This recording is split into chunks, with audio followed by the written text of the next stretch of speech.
Why hello there, Cyrus Rattenborg / Lord Rattenborg here, and I'm going to be doing a review and analysis on the film Cubic from 2002, also known as Equilibrium. The director and writer is Kurt Wimmer, so let's get to it. So for my disposition and what I'm going to be doing, I guess I'll place it here so you can see it, but firstly I'm going to be doing a resume, just get everyone up to speed on what's been going on, get everyone up to date. Then I'm going to be moving on to my analysis, where I'm mostly going to focus on symbolism and references, because there are a freaking ton of them in the movie and they're pretty important to the overall, I guess, context of the movie and what the meaning with the movie is. Then I'm gonna be talking a little bit about how the movie stands in context to our subject, which is dystopia / utopia. And then by the end, even though it isn't a part of the task I've been set, I'm gonna be doing my thoughts on the movie, because I have a lot of issues with it and I would like to tell you about them. Hey. For the resume, Equilibrium takes place in the 21st century, right after the Third World War. And the effects of the Third World War has been that society is basically ruled by one dictator called Father. Every one of its citizens are forced to take prosium, which makes them unable to feel. It's a drug. John Preston, our main guy, is a cleric who enforces the laws of this society. But as a result of a number of events, mainly him killing his partner and meeting his partner's wife, Mary O'Brien, Preston decides not to take the prosium anymore, which triggers a large number of other events, which basically leads to Preston meeting the rebels or the sense offenders of the society. He joins forces with them, and he's convinced by the rebels leader, also known as Jürgen, to kill the dictator, aka Father, who, by the way, is only a public figure and is in fact not actually a person because he died a lot of years ago. So he kills this guy instead, and by killing this guy he frees the world. The end. So for the themes I would like to highlight, the first one is emotion is life. I know it doesn't sound like much of a theme, but throughout the movie, emotion is obviously very important. The father makes it clear in all of his propaganda videos that emotion is what leads to war, which is why it's in this society bannable. And Emily O'Brien, or Mary O'Brien is her name, for example, says, without emotion, breath is just a ticking clock. This is another hint as to the movie trying to deliver the message that emotion is life and life is worthless without emotion. Another really big theme in this movie is be warned. So basically this movie is some sort of warning as to what would happen if we made a emotionless and ignorance-full society where a dictator rules it all. So basically it's a warning that society at this point, most likely, or the point where the Equilibrium was written, most likely was heading towards this sort of society. And therefore the film sort of over-exaggerates the point that we're at now and puts it into a a forward sense, and puts it into the future and says this is where we're gonna end if this continues. Another and the last theme that I'm gonna highlight is organized religion. So Father and the dictatorship that's going on at the current state is for the most part referenced as a religion. For example, the guy who we find out in the end of the movie is actually Father, often uses quotes like, "Do you have faith?" when he asks Preston whether or not he is, able to commit to this society. So he treats it as a religion more so than a community/society.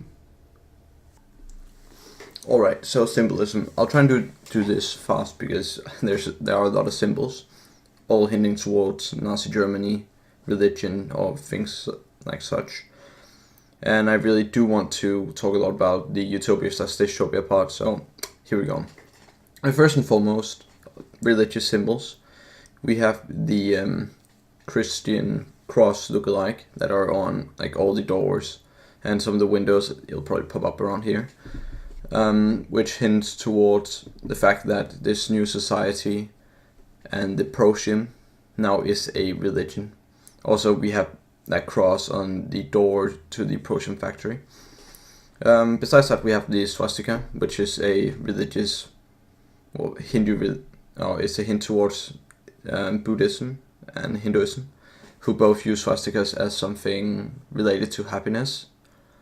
So basically, putting the swastikas on the buildings with the Protium and on the council, whatever, basically means that they're happy with this new society. And the fact that, it's a good thing in general. Obviously, we also have the newer swastika reference, basically Nazi Germany reference. This also correlates with the fact that they burn books that they dislike, or in general books, which which Nazi Germany also did in order to make sure that their citizens didn't get the kind of knowledge that they didn't want them to get, which is basically the same thing that's happening in Equilibrium. Also, we have the Hindu/Buddhism kind of Zen angle. So being in Zen or Nirvana, all that kind of stuff, basically means being in touch with your inner self and being able to control your feelings. So by simply boycotting feelings and using Protium in order to actually get rid of them, you sort of get in Zen, but still you don't. And that is combined with the gun katana, which is a Japanese sword and sword art. And Japanese people are basically Buddhist, all of them, well, most of them. They're two kind, whatever. So all of this sort of hints towards different religious or different religions. And this, combined with the quotes that we get in the movie that hints toward religion, really does, give us some sort of foundation that tells us that this new society's religion is the Protium and being senseless. Also, we have the meaning of the title, equilibrium or cubic. Equilibrium basically is a synonym for being equal or having a equal state. And all people in this society were basically senseless and ignorant as hell. So they were all on a equal footing, much like in Brave New World or 431 Fahrenheit, or some of all the other things we've read. People were, hindered by boycotting knowledge and stuff in order to make them all equally stupid, so that the dictator, in this case father, would be able to control society as he wanted. Also, we have the fact that these law enforcers are called clerics. That's obviously a religious hint. And last but not least, we have the medieval age witch hunt/burn aspect, which we also see in 451 Fahrenheit, as much as we do see it in this movie, where they burn, for example, bodies as witches because they have more knowledge. They're able to sense, they're able to do things that normal people aren't. Basically, they're witches. So we burn them, and we also burn knowledge because it's bannable. It's threatening to a society where you have a dictator who wants to maintain his dictatorship. And I think that those were the most important symbols throughout the movie. So, I feel like I missed a few symbols. I'll just go over them quickly. The nether, which is the place for the rebel, mainly are, except for, directly underneath the Telegram font, which is honestly a really, really, really nice addition to the movie. The fact that they call them a nether and they're like right beneath them. Also, but the symbol in it being called the nether is that the nether is also a synonym for hell. So basically, the people in this society believe that having emotions and having to deal with emotions and living in this state is basically the same as being in hell. Also, I forgot to mention the Telegram font, which is basically a modern medieval age church, basically ruling everything because of the fact that they have more knowledge and they're able to control their citizens because of the Prosium, which is basically their religion. Okay, so in context of a dystopia/utopia sort of setting, it's clearly a dystopia, at least from our perspective. We see the fact that they have censorship and burn books, so forth. That's not really our kind of thing. There's no individuality, and people are just sort of sentenced to their work, it seems. I mean, clerics do go to school and learn how to be a cleric, but it doesn't seem like there is much deviation in the society in general, which is also a dystopian trait in my mind. The fact that there are no emotions, and as we touched on earlier, emotion is life. So living in that world is basically not living. As to how it relates to some of the other things we've read/seen in class, it's very close to Brave New World. It seems very divided. People are wearing the sort of, or their work outfit seemingly all the time. So they're divided into working class. We have no books. Or in Brave New World they did have books, but they taught babies to be afraid of them. And in this case we just burn them, so basically the same result. Also, related to Brave New World, we have a drug that sort of makes everything work. In Brave New World it was sort of a better version of cocaine without any drawbacks, any bad side to the drug. And in this case we have Prosium, who just numbs the brain's emotion centers and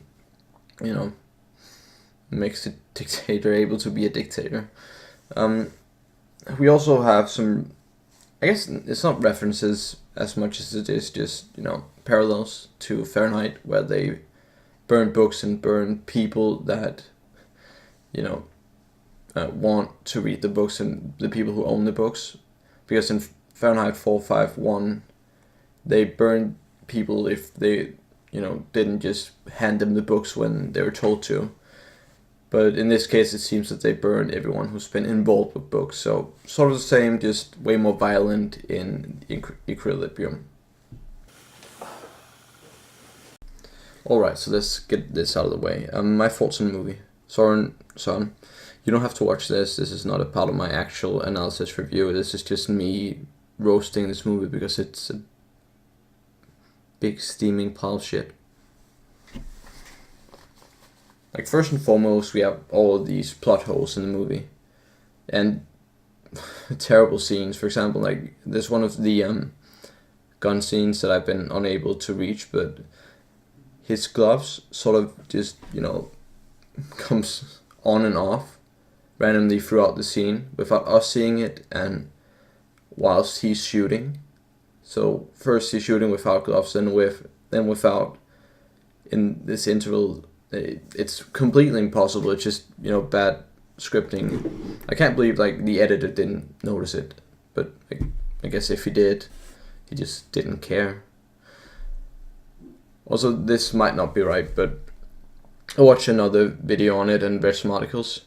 Supposedly, this is just, well, it is basically just The Matrix, like a runner-up for it.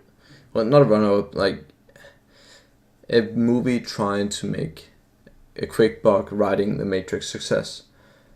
Which is why it was so like poorly advertised in America, for example. Because in Europe, they actually turned a profit on the movie. So when they came to releasing it in America, they basically just said, who gives a fuck? I've already made my cash and I really don't want to turn this profit into a cost for me. So yeah, they just didn't bother. They didn't care for the movie because it was so fucking bad. Also, for a cast of, by the way, the actors, holy shit, the scenes, the choreograph is so fucking bad. Also, the actors that are supposedly on drugs that make them unable to feel, they feel a lot. I mean, his partner, for example, who was supposedly on Procyon, he smiles throughout like half the movie. Some of the guards panic when there's a gun held to the head, yet they're not supposed to be able to feel. I don't really see the connection there. Also, the scene where he trades guns with his partner in order to frame him for killing all the guards he did while protecting the puppy. Yeah, about that. That scene happened after he killed the guards, so it would still be his gun firing the shots. I know the gun is now planted on him, but there's a name tag on it. I mean, come on. So that's not logical. That doesn't make sense. Oh, also, I just forgot about the gun switching scenes. Also, there were 2 shotguns left at the scene with his fingerprints / glove print, whatever, on it. And also, he had a second gun up his sleeves that he used in that scene. So it just makes even less sense that that the other guy would be framed for it. Like, it's a huge fucking plot hole. That's another plot hole. I mean, did they even try to make this movie like believable at all? Yeah. Also, the special effects, like, come on. By the end, when they, what's it called? They're blowing up these buildings. Gosh, I've never seen worse explosions. I know this film isn't new, but 2002, come on. There were better explosion in the first Star Wars movies. That's like from way back. Jeez. Oh well, but that's it for me. Lord Rattenborg out. See ya.